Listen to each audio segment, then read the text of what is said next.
ولا انا عابد ما عبدتم.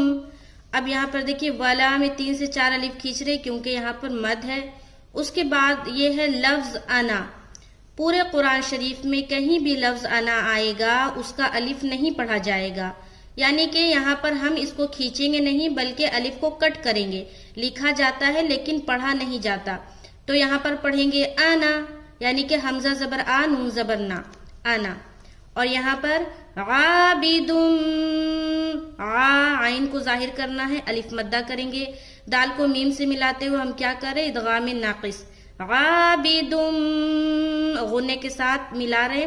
اس کے بعد ما عبدتم، با کو تا سے ملائیں گے. عبدتم، عبدتم. جب بھی سکون اور شد ساتھ میں آئے تو سکون کو نہیں پڑھنا، شد میں ملانا ہے پیچھے والے حرف کو.